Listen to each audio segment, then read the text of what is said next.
Mr. President, yesterday the whole nation was shocked to learn of two incidences of terrorism. One was in Manchester, United Kingdom, at the concert of pop artist Ariana Grande. At the Manchester Arena, where 22 lives were lost and dozens were injured. The other one is within our shores, at the heartland of Mindanao in Marawi City, where as we speak, Mr. President, lives are being lost and innocent people are taken against their will. As a senator from Mindanao, I'm appalled and indignant with the brazen manner that this group, the Maote group, I dare say terrorists, have occupied certain buildings and installations in the city, burned some buildings, and terrorized not only the people of Marawi, but even the adjoining provinces and cities. Enough is enough. This group has pushed back the gains we have achieved in the aspects of the peace process with secessionist groups and for the economic development of Mindanao. We have taken great strides to bring development in Mindanao and pursue inclusive growth for our people. And this incident has brought us a step backward. I believe we should rally behind the President. This is a time for unity and courage. We should show our people and the whole world that the Philippines is no place for terrorists. We have to use all constitutional means to suppress lawlessness and once and for all eradicate terrorism from our land without disregarding the paramount safety of the civilian population. We should fully support the AFP and the PNP in fighting and neutralizing these terrorists and place them before the bar of law.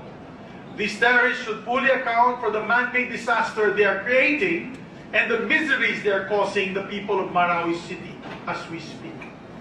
As a senator from Mindanao, I understand the President's frustration in dealing with these armed groups all across the region. We should take this as a chance to finally disarm them and deal with their sympathizers from some LGUs coddling these terrorists. With the declaration of martial law in Mindanao, it is hoped, Mr. President, that any threat to national security and public safety in the area will be neutralized. The military and police should be prepared to take extreme action themselves. We could be looking at a total lockdown of the whole Mindanao mainland and Sulu and Tawi-Tawi archipelagos to cordon off the coastal areas. We know that many of the terrorists are often better armed and equipped than our soldiers and police. They sometimes carry more lethal weapons, plus the fact that they know the terrain and they have sympathizers on the ground, frighteningly catch our soldiers and police flat-footed. We as lawmakers and policymakers, with the power of the purse, should reverse this disservice to our troops and equip them with better modern weaponry to boost their fighting capability and bring up the morale of our soldiers and police. We should not let these incidents become a contagion that will destroy several decades of gains in integration, tolerance, and peaceful coexistence. The Marawi conflagration, if uncontained, Mr. President, will send us back to square one. These terrorists want to bring us back to the Middle Ages with a clash of religions and civilizations, and back to the violent 12th century AD, where the Crusaders would be fighting the soldiers of the Caliphate of Salahuddin. That is the agenda of these terrorists. If we don't eliminate these terrorists, we shall lose the gains that we achieved for inclusiveness and religious tolerance, especially that we in government has passed laws for our brothers in Mindanao and for our Islamic brethren. Our government, recognizing the importance of our Muslim brothers and sisters, have passed laws and holidays commemorating Eid al-Fitr and Eid al-Adha. The creation of the Commission for Muslim Filipinos, graduating them from a mere office of the past, which was the ODA, or the Office, or OMA, or Office of Muslim Affairs. We even created the Mindanao Development Authority, who in fact is led by a brother Maranao, Secretary Alon. In fact, Minda and my office are in the midst of packaging an infrastructure program for Mindanao, with inputs coming from the local communities, leaders, and even Lumans. Congress, Mr. President, is also eager to reestablish the arrested debates on the Bangsamoro Organic Law to prove to our Muslim brothers and sisters that we are serious with our wish for further autonomy for our brothers. Military might, Mr. President, is crucial. Victory cannot be won by statements and exhortations for peace alone. The force and direction of our anti-terrorist muscle and brains must jive.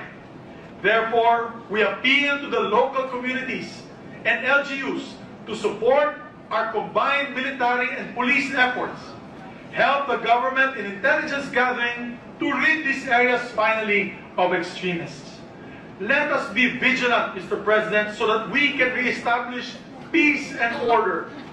Let me ask, how did so many foreign terrorists gain foothold in so many pockets in Mindanao? Where were the civilian eyes and ears of the AFP and the PNP? And I wonder why some of the LGUs don't know this or just look the other way. I hope we can have a multiracial, multi-faith society one day, Mr. President, such as Singapore and Malaysia. These societies have prospered out of the productive, economic, political, social, and peaceful coexistence of Muslims with peoples of other religions. Sabah, for example, Mr. President, has a Christian governor leading a Muslim-dominated state. Singapore, the busiest trading and financial center in Southeast Asia, is very multi-faith and multiracial society. Remarkably, both these societies flourish under a strong rule of law. The law is applied equally across all faiths. I believe, Mr. President, that Islam is a faith of peace. I have many Muslim friends who I consider brothers and sisters living in these areas. They don't share the extremist ideologies of these terrorists. We know that the vast majority of Muslims do not like what is happening in Marawi right now, Mr. President. They also do not want the contagion to spread to Iligan City, Cagayan de Oro City, or any other city in Mindanao. To enumerate a few of the prosperous and peaceful centers of growth in our region. Many towns in my home province of Bukidnon also border with Lanao del Sur and is close to Marawi City. As a Mindanao, I know a majority of Muslim Filipinos want to achieve peace in their lifetime. So do we, Mr. President, their neighbors, their Christian neighbors. We don't want our children and grandchildren to cower in fear of terrorists, as what has happened in Ibil and in Zamboanga City sieges, from where we should have learned our lesson.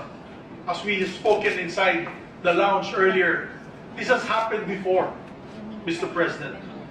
And that's why I propose that the military and local chiefs draw up a quick reaction protocol so that the community can close ranks easily and repel such extremist incursions, or even just the sightings of suspicious individuals and movements of arms.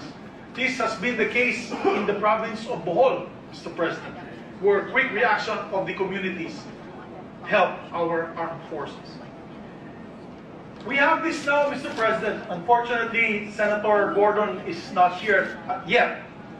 But in our organization, the Philippine Red Cross, we have what we call the Barangay 143 program, wherein one barangay will have 43 volunteers, and the 43 volunteers will be in charge of blood, disaster management and preparedness, and other needs of the barangay during a calamity. This could be a workable template for civilian and military anti-terrorist collaboration. If the Red Cross can be quick and effective in disaster risk reduction and management, because we have volunteers in every barangay who monitor and report any disaster that is happening in their areas almost in real time, Mr. President, I believe we can replicate the Barangay 143 effectively in anti-terrorism efforts. Thus, this representation stands behind the President, our Commander-in-Chief, in his declaration of martial law in Mindanao. Let us finish this menace once and for all. And to my brothers and sisters in Mindanao, be assured that Congress will work with the Executive and guarantee that the strong arm of the law and justice will prevail in our island of Mindanao. As Congress will hold, or possibly hold, a joint session on the declaration of martial law for the mainland of Mindanao, Tawi-Tawi, and the Sulu Archipelago, the principles of justice, tolerance, and peace shall be in the foremost in my mind. Thank you very much, Mr. President. Mabuhay po ang Pilipinas.